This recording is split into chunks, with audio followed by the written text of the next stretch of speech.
Hello, my name is Becky Frank, and I'm doing this recording for Excelsior classes.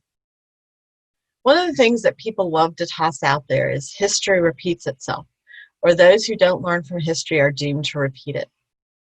What I do love about history is that there tend to be patterns and trends that repeat themselves over time. And today I want to talk to you about 4 ways that 2020 is not that different from 1920. The first of these is alcohol prohibition and organized crime. The 18th Amendment had been ratified in January of 1919. It went into effect in January of 1920 with the passage of the Volstead Act. The Volstead Act was the enforcement for the Prohibition Amendment. We created a federal agency called the Bureau of Prohibition designed to enforce the law. Despite all this, we had the creation of speakeasies, underground bars where alcohol could be purchased illegally, and bootlegging, which of course was the illegal manufacture and transport of alcohol, and organized crime. Prohibition gave rise to gangsters like Al Capone. Al Capone of Chicago earned $60 million a year from his bootlegging and speakeasy industry. The competition between rival gangs led to violence in the street. Prohibition was repealed in 1933 simply because it had not worked. Alcohol was still being consumed at a high rate. Drinking had never been illegal, by the way. And the cost to law enforcement was high. We needed jails and prisons to incarcerate those who had broken the law, and those expenses rose out of control. The federal government spent an estimated $300 billion enforcing prohibition. Additionally, they lost $11 billion in tax revenue from excise taxes placed on alcohol. This doesn't even count the state and local losses. New York State, for example, funded 75% of its state budget on liquor sales. The loss of revenue from liquor taxes led to greater reliance on income taxes on both the federal and state levels. In the private sector, there were job losses caused by the closing of breweries, distilleries, and bars, and this trickled down to related industries like trucking, distributing, and even barrel making. Entertainment industry suffered, especially restaurants who depended on alcohol sales to make a profit. Fast forward 100 years to today's war on drugs, a war declared by President Richard Nixon in 1971 when he declared illegal drug use was public enemy number 1 in America. In 1973, he oversaw the creation of the Drug Enforcement Administration, a federal agency to help state and local law enforcement fight the war on drugs. The aim of the war on drugs was to stop illegal drug use by curtailing the distribution and trade of drugs, and by increasing the consequences for both dealers and users of illegal drugs. Just like prohibition, the war of drugs has been a failure. The illegal drug trade creates $750 billion in revenue annually, most of it channeled through gangs and leading to gang violence because their illegal activity has no recourse through the court system.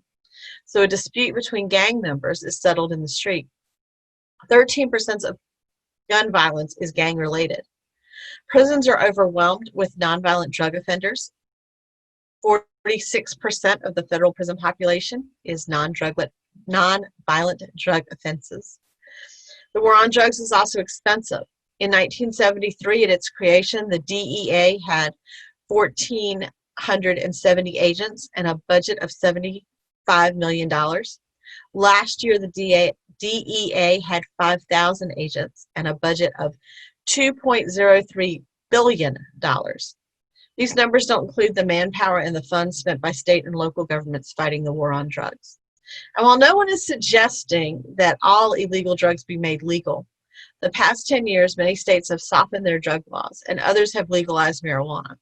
The war on drugs has not been any more effective than the prohibition of alcohol. The second issue is automation. In 1913, Henry Ford implemented his assembly line in the construction of the new Model T Ford.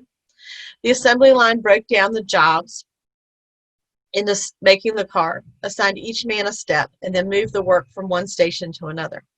The assembly line reduced the time it took to make a Model T car from 12 hours to 2. The new process soon spread to other manufacturing, and people were concerned that workers would lose their jobs. By 1920, it was a great concern. Automation of manufacturing had spread out into many industries. Fast forward to today, again, we're facing job loss from automation, this time in the name of artificial intelligence, AI. Computers and machines are replacing workers in the service industry, not just manufacturing. It's predicted that as many as 1/4 of U.S. jobs will be replaced by AI. Self-checkout kiosks at grocery stores, automated check-ins, and even the self-ordering at fast food places. All of these lead workers to worry that the new way of doing things will cost them their job. Next, we have a consumer culture. The 1920s saw new ways of transportation and communication, united the countries in ways that had never been before. The first commercial radio station started in 1920. And soon everybody had a radio. By the end of the 1920s, there were 12 million radios in people's homes. Motion picture industry, radio broadcast, and magazines all gave consumers a wish list of items that soon became the must-haves. The consumer culture and the ability to buy on time was part of what contributed to the Great Depression. Today, we have consumer culture kicked up a notch. There's a plethora of web-based algorithms that monitor and predict the behavior of consumers. We receive ads in our news feeds for items we didn't even know existed, and they soon become our must-haves. Many people still use credit to purchase these necessities. The consequences of out-of-control credit card spending is still impacting the lives of many Americans today. Finally, the one you all have been waiting for, the pandemic. The Spanish flu started in 1918, but we were still dealing with it in 1920. To stop the spread of the flu, cities were requiring face masks, closing buildings and businesses. San Francisco fined citizens $5 for not wearing a face mask in public. $5 in 1920 money is about $68 today. That was a pretty steep fine. Schools, churches, and theaters were closed. Businesses closed and had workers come in on opposite shifts. Because the federal government was not as centralized as it was today, it was not uniform around the country. For example, Philadelphia held a Liberty Loan Parade. It was attended by tens of thousands of people. And within 10 days of that parade, over 1,000 people had died and 200,000 were sick. In St. Louis, they had the opposite reaction. They closed schools and theaters very quickly. They banned public gatherings of any kind. That city faced 1/8 of the mortality that Philadelphia did. Today in 2020, we're facing another pandemic. The novel coronavirus has led to the closings of schools and theaters, the cancellation of sports seasons, and orders to wear face masks and social distance. The Spanish flu affected about 1/3 of the world's population and killed 675,000 Americans. We still don't know what the death toll from this virus will be. As of this recording, 7.5 million people had been affected worldwide, and deaths in the United States were approaching 2 million. I hope you've enjoyed this little glimpse into some of the comparisons of life today and life 100 years ago. If you're interested in any of our classes, go to our webpage, excelsiorclasses.com, and check them out. I have American history classes for ages 4th through 12th grade, a medieval history class, and economics. Thank you for spending some time with me today.